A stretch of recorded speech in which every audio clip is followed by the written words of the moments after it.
किसी ने बड़े कमाल की बात कही है कि जिंदगी में हमेशा दो तरह के लोगों से सावधान रहना।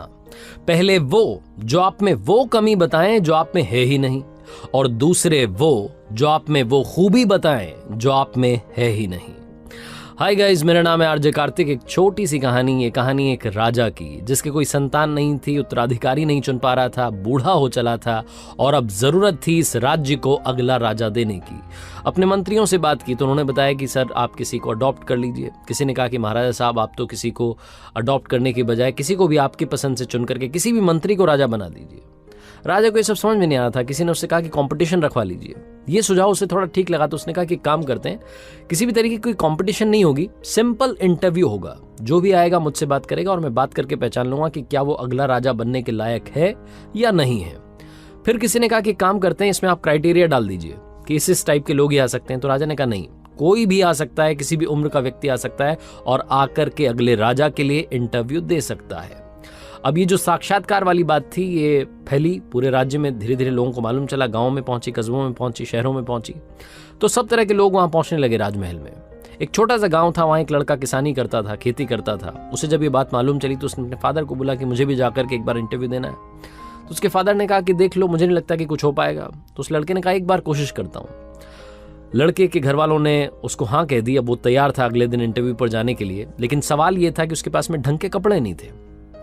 अब जब ढंग के कपड़े नहीं थे तो उसको अंदर से वो घिन आने लगी कि कैसे मैं इंटरव्यू दूंगा, पता नहीं मतलब राजा को जब वो पहली बार मुझे देखेंगे उसके बाद ही उनका इंप्रेशन क्या होगा, वो जम नहीं पाएगा मामला। उसने अपने फादर से कहा कि क्या कुछ पैसे मिल पाएंगे, घर में ज्यादा पैसे भी नहीं थे। जैसे तैसे उसने उधारी करके कहीं से भी जुगाड़ करके एक अच्छा सा जैकेट बनवाया। पुराने से कपड़े थे, फटी सी शर्ट थी, पुरानी सी पैंट थी, उसके ऊपर वो अच्छा सा जैकेट डाला और इंटरव्यू देने के लिए वो जो नगर था जहां पर उनकी राजधानी थी, राजमहल था, वहां निकल पड़ा। रास्ते में जाते जाते सोच रहा था कि क्या सवाल पूछे जा सकते हैं, किस किस के मुझे जवाब देने होंगे। बहुत सारी अंदर, जो कि हर इंसान के साथ होता है जब भी हम इंटरव्यू के लिए जाते हैं, बहुत कुछ माइंड में चल रहा होता है। वो जो नगर था वो आ ही गया था, परकोटा दिख रहा था। तभी उसे एक भिखारी दिखाई दिया जो कि सड़क के किनारे बैठा हुआ था। सर्दी का मौसम था, ठिठुर रहा था और उसने इस लड़के से कहा कि बाबूजी क्या मेरी मदद कर दोगे, मुझे कुछ ओढ़ने के लिए दे करके चले जाओ। इस लड़के के पास में कुछ भी नहीं था, ना पैसे थे, थोड़ा बहुत राशन लेकर के आया था खाने पीने के लिए। इसको लगा कि ये तो खाने पीने से तो काम चल नहीं पाएगा, इसको तो कपड़ा ही चाहिए। इसने अपने ऊपर देखा तो एक अच्छी सी जैकेट जो कि बड़ी मेहनत से इस तक पहुंची थी, उधारी के पैसे से पहनी हुई थी, जैसे तैसे जुगाड़ करके पहन के आया था कि चलो इससे इज्जत बच जाएगी, कुछ अच्छा लगेगा, इंप्रेशन चला जाएगा। इसके मन ने कहा कि यही उतार करके दे दो। लड़के ने यही जो जैकेट थी उतार करके उस भिखारी को दे दी। उसके बाद में वापस चल पड़ा आगे। उस नगर में पहुंचा, राजधानी में पहुंचा जहां पर कि राजमहल था। वहां गया, जो राजा के सैनिक थे उन्होंने रास्ता बताया कि यहाँ सराय में जाकर के रुक जाइए। 2-3 घंटे वहां आराम किया। उसके बाद में इसका इंटरव्यू का टाइम आया। बाल बाल बना करके, वही पुराने से कपड़े थे, गंदे कपड़े। मन ही मन सोच रहा था कि पता नहीं क्या होगा, अब तो वो जैकेट भी चली गई है, सब कुछ खत्म होने वाला है, सब बिगड़ गया है। लेकिन कोई बात नहीं, अब यहाँ तक आ गया हूँ, पापा पूछेंगे कि क्या करके आया, तो एक बार कम से कम ये तो बताऊंगा कि राजा साहब से मिल करके आया।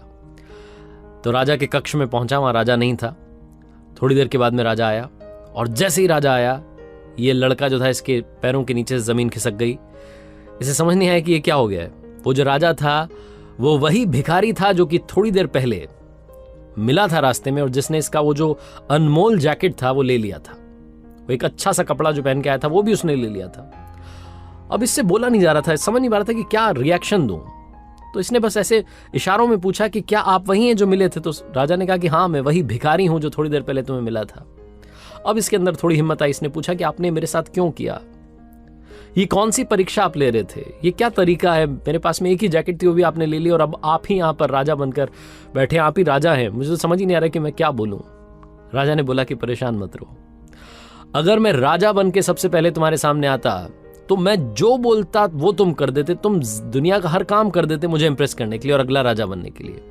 लेकिन मैं तुम्हारे सामने सबसे पहले भिखारी बन के आया और मैं तुम्हारे असली चरित्र को, असली कैरेक्टर को जानना चाहता था कि अंदर से तुम कैसे हो। सर्दी का मौसम है, ठिठुर रहा था वहां भिखारी बन के, तुम्हारे पास सिर्फ एक जैकेट था। मुझे नहीं लगता कि तुम्हारे पास ज्यादा कपड़े भी होंगे घर पर, बड़ी मुश्किल से तुम शायद ये लेकर के आए होंगे। सबसे पहले तो ये जैकेट अपना वापस लो और अब से तुम इस राज्य के अगले राजा हो। तो तो उस लड़के ने बोला कि आपने तो मुझसे कुछ पूछा भी नहीं, ये कौन सा तरीका हो अगला राजा अनाउंस करने का। तो राजा ने कहा कि मुझे सब समझ आ गया है। जो इंसान दिल से अच्छा होता है, जो बिना किसी स्वार्थ के दूसरे की मदद कर देता है, रिटर्न में जिसको कुछ नहीं चाहिए, और जो अपने पास नहीं है उसके बाद में भी सामने वाले की मदद करने के लिए तैयार हो जाता है, वही इंसान सबसे अच्छा इंसान होता है। इसीलिए मुझे राज्य के लिए ऐसे राजा की तलाश थी जो सबसे पहले अच्छा इंसान हो। इसीलिए मैंने कोई एज, कोई ग्रुप, कोई भी क्राइटेरिया नहीं लगाया था। छोटी सी कहानी है, बहुत बड़ी बात सिखाती है। जिंदगी में हम सब चाहते हैं कि सब लोग हमसे प्यार करें, सब हमें चाहें, हमारे बारे में काफी लोग जानें, लेकिन सबसे इंपॉर्टेंट चीज है कि क्या आप सबसे प्यार करने के लिए तैयार हैं, क्या आप सबकी मदद करने के लिए तैयार हैं। बहुत ही खूबसूरत सा मैसेज ये कहानी देती है। जिंदगी में सबसे पहले बनना है तो अच्छा इंसान बनो। और मैंने कई बार अपनी कहानियों में कहा है कि पैसे तो हम कमाते रहते हैं, जिस दिन दुआएं कमाने लगेंगे शायद उस दिन चमत्कार होने लगेगा।